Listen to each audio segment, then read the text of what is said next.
Tu es sage.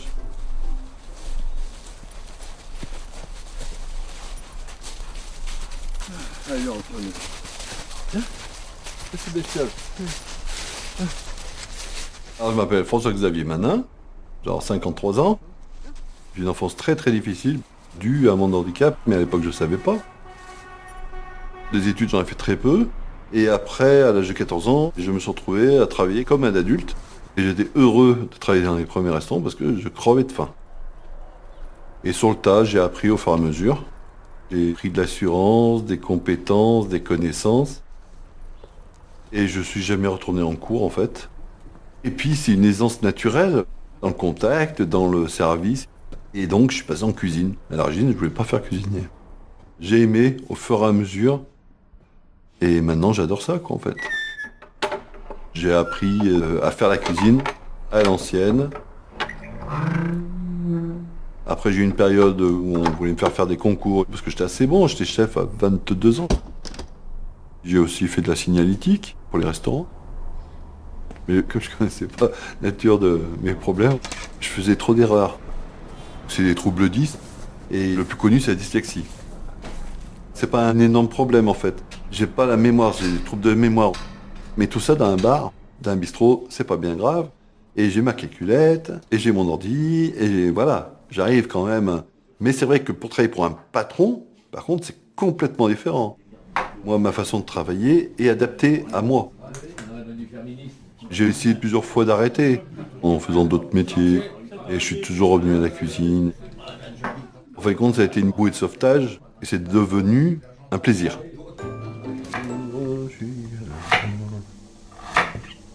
Quand on crée son entreprise, le plus compliqué, c'est de se faire entendre, de trouver des interlocuteurs.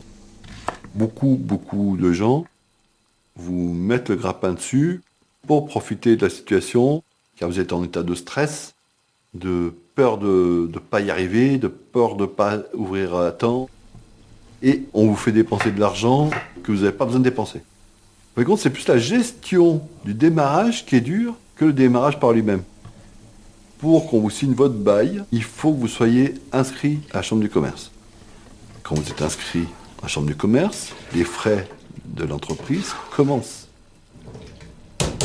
François, c'est moi. Ouais. Ah bah super. Bien. Attends, merci. Mais de rien. Tu repasses demain? Bah, demain, ça marche. Au fur et à mesure des expériences, j'ai fait des petites formations à droite et à gauche, de maraîchage. J'ai fait des stages de bricolage, des stages de gestion, des stages de communication, et même en plomberie pour pouvoir me dépanner si j'ai un problème de robinet. Sachant que je voulais être à la campagne parce que c'est quand même un endroit que je recherchais. Bonjour.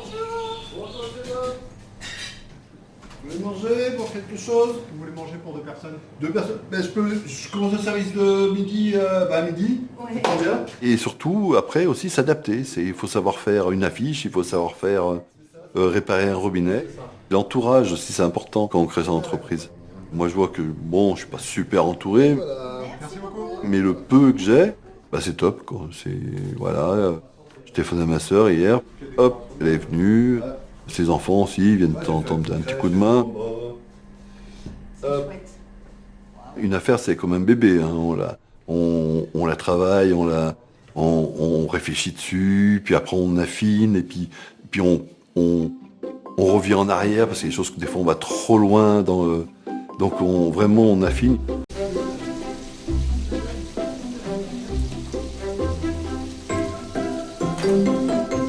Tout le monde peut suivre une recette, mais c'est pour ça que beaucoup de gens font l'erreur de créer leur entreprise, parce que leurs enfants disent « Maman, tu fais bien manger, viens, on fait un restaurant. » Non.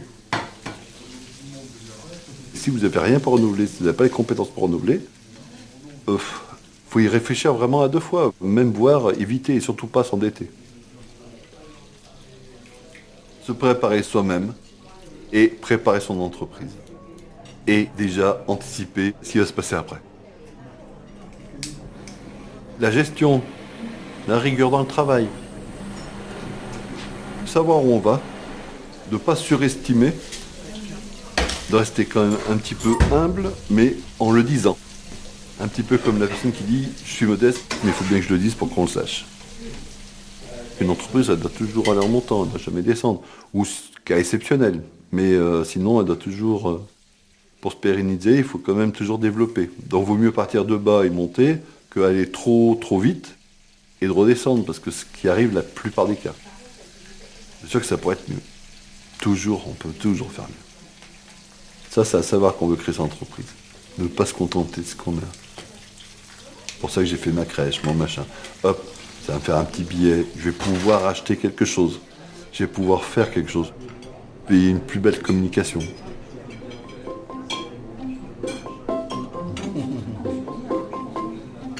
Ah, sinon